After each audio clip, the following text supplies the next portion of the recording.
تفسیر القرآن آج کا سبق سورۃ الحج آیت نمبر 19 سے 25 تک۔ اعوذ باللہ من الشیطان الرجیم، بسم اللہ الرحمن الرحیم۔ ھذان خصمان اختصموا فی ربہم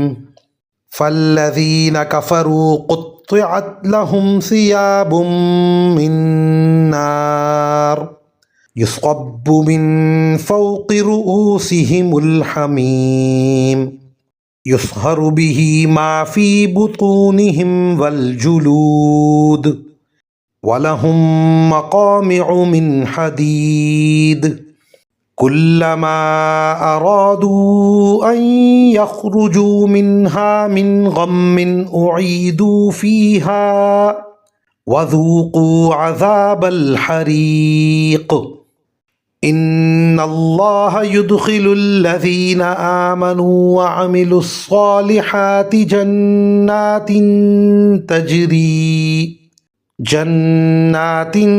تجری من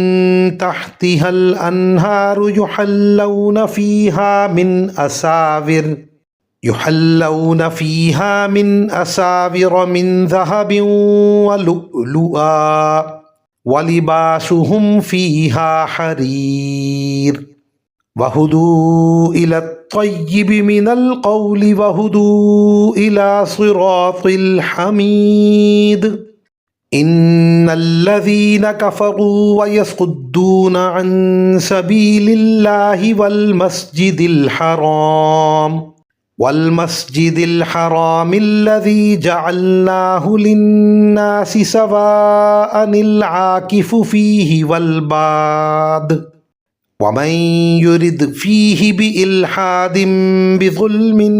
نذقه من عذاب أليم۔ ترجمہ: یہ مومن اور کافر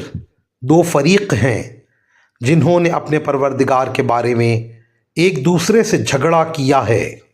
اب اس کا فیصلہ اس طرح ہوگا کہ جن لوگوں نے کفر اپنایا ہے ان کے لیے آگ کے کپڑے تراشے جائیں گے، ان کے سروں کے اوپر سے کھولتا ہوا پانی چھوڑا جائے گا جس سے ان کے پیٹ کے اندر کی چیزیں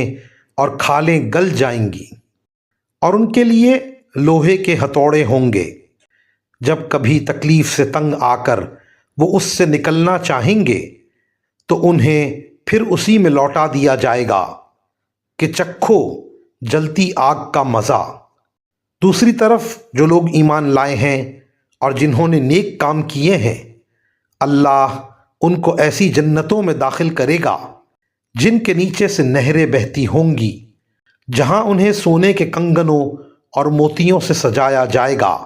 اور جہاں ان کا لباس ریشم ہوگا۔ اور وجہ یہ ہے کہ ان لوگوں کی رسائی پاکیزہ بات یعنی کلمہ توحید تک ہو گئی تھی،